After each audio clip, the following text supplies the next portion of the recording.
नमस्कार दोस्तों, मैं हूं गौरव वर्मा। आप देख रहे हैं कोविड से लड़ाई मनोवैज्ञानिकों के साथ। Welcome to Guidance City. आज हमारे साथ जुड़ रही हैं विदिशा हक मुखोपाध्याय, जो एक साइकोलॉजिस्ट हैं कोलकाता से। विदिशा जी, कैसी हैं आप? मैं बहुत बढ़िया हूँ। Thank you for asking. तो आप बताइए, कोलकाता में आप अभी वर्क फ्रॉम होम चल रहा है आपका या ऑफिस? नहीं, अभी तो वर्क फ्रॉम होम ही चल रहा है। कुछ ओके। दिन पहले भी अप्रैल से, मतलब अप्रैल को भी हमने हॉस्पिटल विजिट की थी, लेकिन अब से मई से it's only work from home only. Okay. तो विदिशा जी, आप ये बताइए, आपके पास जब आप खुद एक ऑर्गेनाइजेशन के साथ जुड़े हुए हैं, तो केसेस आपके पास भी आ रहे हैं, कुछ कोविड के रिलेटेड केसेस भी आप हैंडल कर रहे हैं। तो आपका जो लास्ट ईयर गया है और अभी का क्या एक्सपीरियंस रहा है? किस तरह के केसेस आए हैं या क्या चेंजेस हो गए हैं, वो थोड़ा सा हमारे साथ शेयर कीजिए। Okay, so the COVID related cases are mostly my personal cases, and in these cases we can find the example of mostly anxieties, COVID related anxieties के सभी का हो रहा है, तो मेरा भी होगा। इस तरह का कुछ anxieties है, और बहुत ज़्यादा, मतलब मीडिया एंड ऑल, मतलब आसपास क्या हो रहा है, इसके वजह से बहुत सारे अफेक्टेड हो रहे हैं। And that is also creating some kind of panic और fear about going outside also, and also staying inside and without any precautions or like masks or sanitizers. मतलब ऐसा भी हो रहा है कि I think there should be done or not, but they are all staying inside within home and wearing masks without any reason, and they are actually that is actually prohibited, that they are working out wearing masks. So this should not be happen.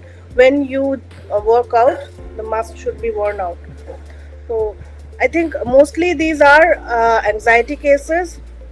There are also cases like sometimes people feel very low, like कहीं अपने का कुछ हो गया, किसी का कुछ हो गया, तो they feel like they are not, I mean, life is not worth living anymore. And तो ऐसे instances आ रहे हैं, तो मतलब mostly they are depressive and anxiety provoking only. ठीक है विद्याधर जी, इस तरह के केसेस जब आपके सामने आते हैं तो आपका क्या गाइडेंस उनके लिए रहता है? गाइडेंस जैसे कि when we are talking about anxieties, when we are talking about depression, most focus we have to give on the behavioral aspects. ठीक है, मतलब आपके थॉट प्रोसेस आपके बिहेवियर से कैसे कंजुगेट कर रहे हैं, इसमें बहुत इम्पोर्टेंस दिया जाता है। So mostly in this cases, anxiety और डिप्रेशन का केस में हम हमारा गाइडेंस ऐसा रहता है कि नॉट, मतलब उस बिहेवियर को हम पहले रोकेंगे। जिस बिहेवियर से ऐसा थॉट्स आ रहे हैं, like if we are constantly watching news, हम बार बार न्यूज़ ही देख रहे हैं, बार बार मीडिया के सामने जो दिखा रहा है वही हम देख रहे हैं, एंड कुछ नहीं कर पा रहे हैं, घर में बैठे हैं। तो this is actually and very normally creating, मतलब बहुत जनरली ये क्रिएट करता है अपने अंदर बहुत एंजाइटी। तो अगर ऐसा लगता है कि हम लाचार हैं, हम मीडिया के थ्रू बहुत मटेरियल्स देख रहे हैं कि क्या हो रहे हैं around us, but we can't do anything. तो ये जो फीलिंग है, ये फीलिंग ही हमें रोकना है। कैसे रोकेंगे? We minimise the time. हमें ये टाइम कम करना है जब हम इस मटेरियल से, इस तरह का मटेरियल से एक्सपोज्ड होंगे। Secondly, this is your leisure time. ये समय आपको मिला है, ये समय आपको मतलब ऐसा बात नहीं था कि अगर कोविड नहीं आता, अगर पैंडेमिक नहीं होता तो ये टाइम आपको नहीं मिलता, लेकिन ये टाइम आपको मिल गया है। तो फिर हम क्या कर सकते हैं ये टाइम में? हम वो सब अप्लाई कर सकते हैं अपने लाइफ में जो कि हम टाइम के मतलब lack of time we could not do that in our past. तो ये टाइम हमें मिला है, we can utilise this time, we can go for our hobby. मतलब बहुत पहले एज फॉर एग्जाम्पल बहुत पहले आप गिटार बजाते थे, लेकिन अभी ऑफिस के चक्कर में इतना काम का प्रेशर है, यू कांट प्रैक्टिस। तो आप फिर से वो प्रैक्टिस शुरू कीजिए। तो इस तरह का गिटार बजाना या फिर पेंटिंग करना या फिर you know martial arts, theatre, anything, writing, you can utilise this time. And अगर आप ऐसा करोगे तो व्हाट इज हैपनिंग, कोई भी पॉजिटिव सब्सटेंस के साथ आपका थॉट प्रोसेस जुड़ जा रहे हैं। नेगेटिव थिंग से हम आपको डिस्ट्रैक्ट कर रहे हैं, पॉजिटिव थिंग के साथ जुड़ रहे हैं। तो ये दो चीज ध्यान में रखना है।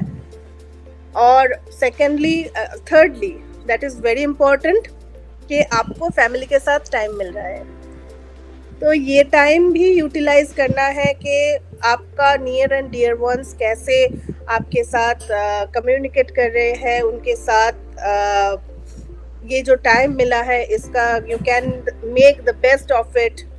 ठीक है, तो may be your mother, may be your father, may be your spouse, your kids, जिसके साथ आप टाइम नहीं बिता सकते थे पहले। तो ये तीन चीज आई सजेस्ट कि यू कैन गो फॉर। तो these are all these three things can be the guidances in this situation. तो विदिशा जी, आपने जो भी गाइडेंस एंड टिप्स बताया उसके लिए बहुत बहुत धन्यवाद।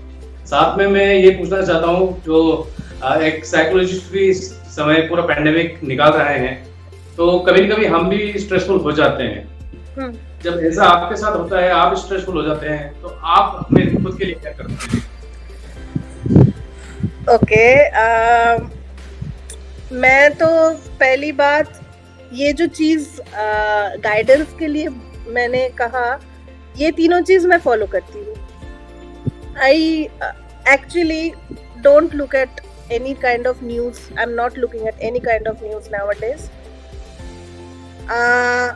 Secondly, I am pursuing my childhood hobbies.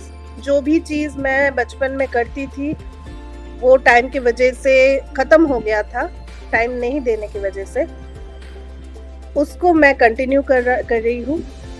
Thirdly, yes, I'm actually staying with my family, staying with my mom and my sister, and I am उनके साथ समय बिता रही हूँ। और भी कुछ चीज़ें कर रही हूँ, जैसे कि जर्नलिंग, मतलब डायरी राइटिंग जिसको कहते हैं। मतलब सोने से पहले सारे दिन का रिफ्लेक्शन, सारे दिन का बिहेवियरल रिफ्लेक्शन, मतलब जो जो हुआ है मेरे साथ, जितना मेरा फील हुआ है जो चीज़ के बारे में, वही मतलब जितना विविडली हो सके मैं लिखती हूँ। इससे क्या होता है, we can be in tune with our thoughts and feelings, मतलब अपने फीलिंग्स के बहुत आसपास रह सकते हैं। और exercises, daily exercises I do at least 30 minutes. मतलब ज़्यादा कुछ नहीं करना होता है, बस यूट्यूब में बहुत जुम्बा वीडियो मिलता है, तो 30 मिनट्स का ही ड्यूरेशन होता है। बस उस 30 minutes non stop you have to follow that video, मतलब उस वीडियो में जो भी करवाया जाता है you just have to follow that. Also maintaining diets is also very important. मैं डाइट भी मेंटेन कर रही हूँ। पता है कि डाइट फूड अभी उतना ज़्यादा अवेलेबल नहीं है, लेकिन मैं अपने तरीके से अपना डाइट, मुझे पता है क्या होना चाहिए, तो मैं वो फॉलो कर रही हूँ बस। और अगर वर्क लाइफ के बारे में बोलूँ, that is also a very big challenge, working at home. काम करने के समय मतलब पर्सनल लाइफ प्रोफेशनल लाइफ बहुत ज़्यादा गड़बड़ हो जाता है, तो कोशिश करती हूँ कि जो भी वर्किंग आवर में हुआ वो तब के लिए है, उसके बाद उसको लेके बस सोचना नहीं है। तो ये I try to follow, I know that I also fail sometime, but I try to follow that. Thank you Vidisha ji, आपकी गाइडेंस एंड आपके सजेशंस के लिए। जो भी ये वीडियो देख रहा होगा, आई होप उनको कुछ ना कुछ सीखने को और अच्छा लगेगा। Thank you for joining us. Thank you Gaurav, thank you Monika.